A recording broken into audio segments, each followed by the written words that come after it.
नमस्कार सभी धर्मी लोगों का आपके अपने चैनल पर एक बार फिर स्वागत है। क्रिसमस का महान पर्व चल रहा है। यह पवित्र महीना है जो बाइबल में बताया गया है। बाइबल में बताया ही नहीं गया, क्योंकि इससे धरती के लोगों को एक जो जीवित परमात्मा है वो वचनों द्वारा ज्ञान प्राप्त हुआ, और इन वचनों से हम स्वर्ग के अधिकारी बनने के लिए सक्षम हो गए हैं। इनके बिना हमारा ये धरती का जीवन और आने वाले जीवन भी निरर्थक है। इसके बिना हम परमात्मा की महिमा, सामर्थ्य और अनुग्रह को कभी प्राप्त नहीं कर सकते। तो जिस समय इजराइल में पापाचार बढ़ गए थे, तो परमात्मा ने उनको चेतावनी दी। जब जब धरती पर पापाचार का तांडव होने लगा है, तब तक परमात्मा ने, चाहे वो कोई युग हो, तब तक परमात्मा ने लोगों को चेतावनी दी कि तुम ऐसा मत करो। ऐसा करोगे तो मैं तुम्हें एक मुकर्रर वक्त तक सुधरने का मौका दूंगा, उसके बाद नहीं दूंगा। ये उस जमाने में भी लागू होता है, आज भी होता है, और आने वाले समय के अंदर भी लागू होता है। तो इजराइल में बहुत पापाचार बढ़ गए थे। उस समय उनको परमात्मा ने मिस्र देश में बंदी बना दिया गया था, क्योंकि मिस्र देश के लोगों को शक्तियां दे दी और उनको कमजोर कर दिया। किसी को कमजोर करना, किसी की ताकत बढ़ाना, सब परमात्मा करता है। एक जाति पर दूसरी जाति हावी हो जाती है, ये भी परमात्मा ही करता है। हमें लगता है कि ये ताकतवर थे, ये ज्यादा थे, ऐसा नहीं है।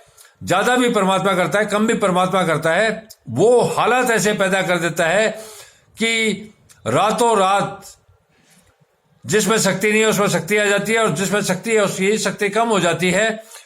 तो आने वाली दास्तां इजराइल के लोगों को, जब परमात्मा ने इंसान को बनाया तो एक वचन के तहत बनाया था कि तू पवित्र रह के धरती पर शैतान के रास्ते पर मत चलना, क्योंकि मैंने तुझे बनाया है और मैं ही तुझे मिटाऊंगा। लेकिन धरती पर आकर हम शैतान के रास्ते पर चल पड़ते हैं, और क्योंकि उसमें ज्यादा फायदा है, सामने जल्दी से फायदा मिलता है, इस कारण से हम आकर्षित हो जाते हैं। तो इसी कारण से, अंधविश्वास से हम परमात्मा का मार्ग छोड़कर शैतान के रास्ते पर चले जाते हैं। तो इसको परमात्मा बर्दाश्त नहीं करता। तो ये वचन जो है इजराइल के लोगों पर लागू है, लेकिन इसका मतलब ये नहीं है कि आज ये लागू नहीं होता। आज भी परमात्मा पूरे संसार को बोल रहे हैं आने वाली दास्तां, क्योंकि संसार में पापाचार बढ़ रहे हैं, और इसी को रोकने के लिए एक चेतावनी के रूप में इस वचन में परमात्मा संसार को क्या बोल रहे हैं, आप ध्यान से सुने और समझे।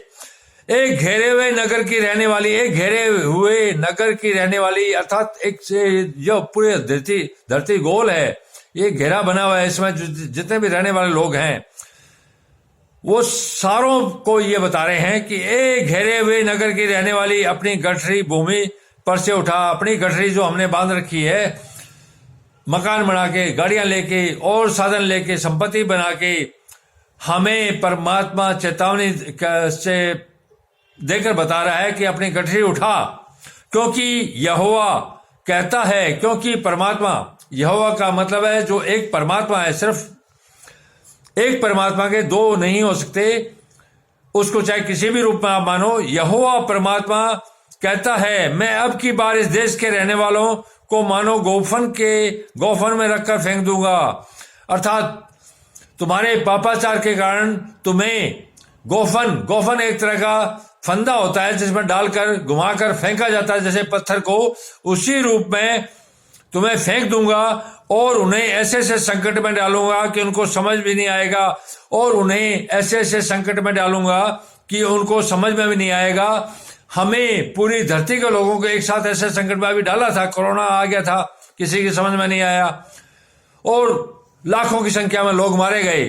तो इस तरह की जो व्याधियां आती है वो हमारी धरती के पापों के कारण आती है। इसमें पूरी धरती के सामूहिक लोग जिम्मेदार हैं, चाहे मैं हूं, चाहे संसार का और कोई व्यक्ति हो, और उन्हें ऐसे ऐसे संकट में डालूंगा कि उनकी समझ में भी नहीं आएगा। क्या कोरोना काल में किसी को समझ में आया कि क्या हो रहा है, क्या नहीं हो रहा है? एकदम से पूरा संसार बंद कर दिया। मुझ पर हाय, मेरा घाव चंगा होने को नहीं, मुझ पर हाय। अर्थात उसके बाद लोगों ने कहा भी कि हम पर हाय, और ये हमारा घाव चंगा होने का नहीं जो कोरोना काल में लगा था। फिर मैंने सोचा यह तो रोग ही है, इसलिए मुझको इसे सहना चाहिए। फिर मैंने सोचा, फिर संसार ने भी सोचा, और हम सब ने मिलकर सोचा कोरोना काल में ये हकीकत है कि हमें इसको सहना चाहिए। हमारे पास इसके अलावा कोई चारा भी नहीं था। मेरा तंबू लूटा गया और सब रस्सियां टूट गई है। यह इज़राइल के समय यह वचन आया था, लेकिन कोरोना काल में यह लागू हुआ था। तंबू लूटे गए, अर्थात मकान सब खाली हो गए, सब रस्सियां टूट गई, और मेरे बच्चे मेरे पास से चले गए। लोग संसार में घर खाली हो गए, लोग उनके बच्चे उनके पास से चले गए, जो जहां था फंस गया पास से चले गए और नहीं है, और वो आए भी नहीं। कोई कहीं मर गया, कोई कहीं मर गया। अब कोई नहीं रहा जो मेरे तंबू को ताने और मेरी कनातें खड़ी करे। अब कोई भी नहीं है, क्योंकि बच्चे चले ही गए। तो मेरे तंबू को खड़ा करे, जो मकान ढह गया उसको खड़ा करे। मकान का मतलब है उसका जीवन, और कनाते खड़ी करे, क्योंकि चरवाहे पशु सरीके, क्योंकि चरवाहे जो भेड़ बकरियां इत्यादि भैंस गायें जो चराते हैं वो चरवाहे। चरवाहे का मतलब है जो धर्म गुरु हैं, जो लोगों को ज्ञान के माध्यम से अंधेरे में ले जा रहे हैं, उनके लिए है। और यहोवा को नहीं पुकारते, अर्थात वो परमेश्वर को पुकारते नहीं है, वो अपना स्वार्थ पूर्ति करते हैं। इसी कारण वे बुद्धि से नहीं चलते, इस कारण वे बुद्धि से भी नहीं चलते। उनकी सब बड़े तितर बितर हो गई। अर्थात जो पाखंडी गुरु है, उनके पास जो शिष्य थे, वो ऐसे काल में तितर बितर हो जाते हैं जैसे भेड़ बकरियां तितर बितर हो जाती है। उनको तो खुद का भी पता नहीं कि हमारे साथ होगा क्या, दूसरों को क्या बचाएंगे। सुन, एक शब्द सुनाई देता है, देख वह आ रहा है। सुन, एक शब्द सुनाई देता है, देख वह आ रहा है। उस दिशा में बड़ा हुल्लड़ मच रहा है, ताकि यहूदा के नगरों को उजाड़कर गिदड़ों का स्थान बना दे। सुन, एक शब्द सुनाई दे रहा है। जब किसी देश पर दूसरे देश का हमला होता है, तब एक शब्द सुनाई देता है। आज संसार में अलग अलग जगह युद्ध हो रहे हैं, आप लोग देख लो। सुन, एक शब्द सुनाई देता है, ये शब्दों के रूप में सुनाई देता है। सबसे पहले देख वह आ रहा है। देख अर्थात तेरा दुश्मन आ रहा है। उत्तर दिशा में बड़ा हुल्लड़ मच रहा है, अर्थात उत्तर दिशा के अंदर बड़ा हुल्लड़ और शोर शराबा हो रहा है, ताकि यहूदा के नगरों को उजाड़कर गिदड़ों का स्थान बना दे, ताकि यहूदा नामक जो इजराइल में आदमी था, उसके नगरों को उजाड़कर गिदड़ों का स्थान बना दे। यहूदा के नगरों को उजाड़ भी दिया था परमात्मा यहोवा ने, और गिदड़ हो गए थे, क्योंकि मनुष्य मर गए थे तो उनको खाने के लिए गिदड़ पैदा हो गए थे। आज भी संसार में कोरोना काल के अंदर ऐसा हुआ था कि लाशों के ढेर लग गए थे, उनको दफनाने तक को जगह नहीं मिली थी। गिदड़ हो गए थे, कुत्ते, गिदड़, जंगली जीव जंतु। हे यहोवा, मैं जान गया हूं, हे परमेश्वर, मैं आपको जान गया हूं कि मनुष्य का मार्ग उसके वश में नहीं। मैं जान गया हूं कि मेरा मार्ग, मनुष्य का मार्ग मेरे वश में नहीं है। मनुष्य चलता तो है, हम चलते तो हैं, मैं भी चलता हूं, आप लोग पूरे संसार के लोग चलते तो हैं, परंतु उसके डग उसके अधीन नहीं है। अर्थात हमारे जो डग हैं वो हमारे अधीन नहीं है। हम चाहे कितना चाहे, वो हमारे कहने पर नहीं चलते, ये पापाचार के मार्ग पर ले जाते हैं। हम चाहते हैं कि परमात्मा के मार्ग पर चले, लेकिन ये डग जो है ये हमें दूसरी जगह ले जाते हैं, अधीन नहीं है। हे यहोवा, मेरी ताड़ना कर, अर्थात मेरे इन कर्मों के कारण परमेश्वर मेरी ताड़ना कर, मुझे प्रताड़ित कर, पर न्याय से। लेकिन हे परमेश्वर, दया कर, लेकिन न्याय से, क्योंकि तू जानता है कि मेरा जो मेरे जो डग हैं अर्थात मेरे जो पैर हैं मेरे बस में नहीं है, इसलिए तू न्याय कर, क्रोध में आकर नहीं, अर्थात इस तरह से गुस्से में आकर, कोरोना काल में जैसे तूने गुस्सा किया उस तरह से गुस्से में आकर नहीं। कहीं ऐसा ना हो कि मैं नष्ट हो जाऊं, कहीं ऐसा नहीं हो कि पूरी धरती नष्ट हो जाए, मैं नष्ट हो जाऊं, परिवार नष्ट हो जाए।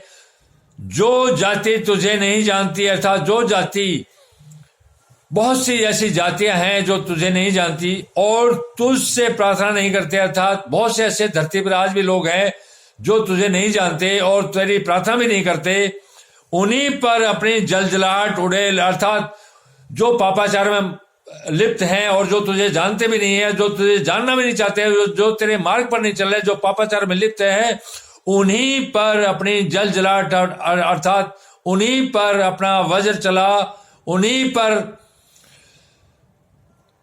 अपना बदला ले, क्योंकि उन्होंने याकूब को निगल लिया, क्योंकि उन्होंने उस समय का जो याकूब था, जो धार्मिक आदमी था, उसको निगल लिया। और आज भी जो धर्म कर्म के काम में लगे हुए हैं उनको ये पापी लोग निगल रहे हैं। इसीलिए तू परमात्मा अपना जलजलाहट अर्थात गुस्सा उन पर उड़ेल, ताकि वो धर्मी लोगों को तंग न करे, उनको परमात्मा के मार्ग पर चलने दे। वरन उसे खाकर अंत कर दिया। याकूब को उस जमाने में अंत निगल लिया, लेकिन वरन उसे खाकर अंत कर दिया, उसके बाद उसको खा भी गए। आज भी लोग जो धर्मी आदमी है उसको खाने के लिए तैयार हैं, उसको खा रहे हैं, उसकी संपत्ति हड़प रहे हैं, उसका जीवन खतरे में कर रखा है उसको। ये इसका मतलब ये है कि उसको भी खा रहे हैं ये, और उसके निवास स्थान को उजाड़ दिया। आज भी जो आदमी यहोवा परमेश्वर तेरे नाम पर जो चल रहा है उसको ये लोग उजाड़ रहे हैं, उसका जीवन संकट में डाल रहे हैं। इन पर अपनी जलजलाहट, इन पर अपना गुस्सा उड़ेल, इनकी प्रताड़ना कर, इनकी तबाही कर, तभी वो तेरे मार्ग पर चल पाएंगे। तो आप लोग इसी प्रकार से अपने इस चैनल पर बने रहिए। मैं एक परमात्मा और उसके मार्ग पर लेके चल रहा हूं। एक परमात्मा जो है उसका धर्म भी एक है और वो भी एक है और उसके वचन भी एक हैं।